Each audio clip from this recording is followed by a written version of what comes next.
उत्तर प्रदेश में मात्र एक सीट पर उपचुनाव होने वाले हैं। लखीमपुर की गोला गोकर्णनाथ सीट पर उपचुनाव होगा। उत्तर प्रदेश में कई विपक्षी पार्टियां हैं, सपा, बसपा, कांग्रेस।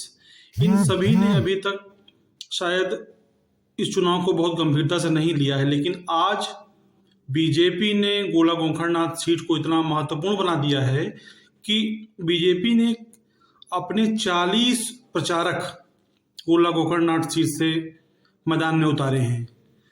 लखीमपुर की ये सीट बहुत ही महत्वपूर्ण है और इस सीट को जीतने के लिए आज बीजेपी ने अपने करीब 40 स्टार प्रचारक गोला गोकर्णनाथ सीट पे उतार दिए हैं।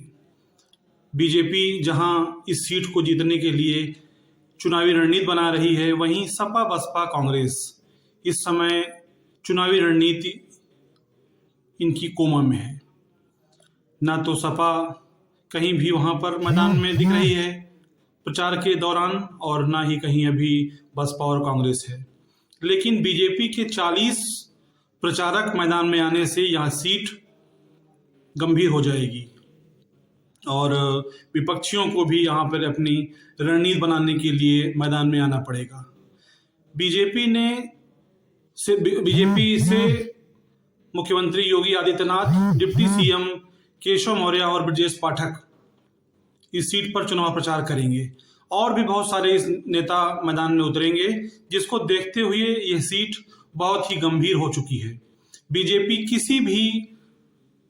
कैसी भी रणनीति बनाकर इस गोला गोकर्णनाथ सीट को जीतने का पूरा प्रयास करेगी।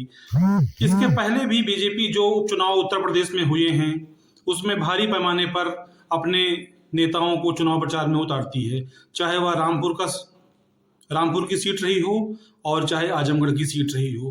बीजेपी हमेशा से एक विशेष गंभीर और महत्वपूर्ण पूरी रणनीति बनाती है कि कैसे भी किसी भी हद तक जाकर वो उपचुनाव को जीत सके।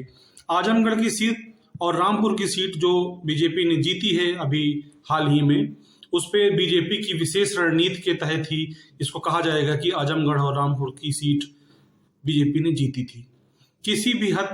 कोई भी नहीं जानता था कि आजमगढ़ की सीट बीजेपी जीत पाएगी, लेकिन जो विशेष रणनीति बीजेपी अपनाती है जीतने के लिए, वही महत्वपूर्ण होता है।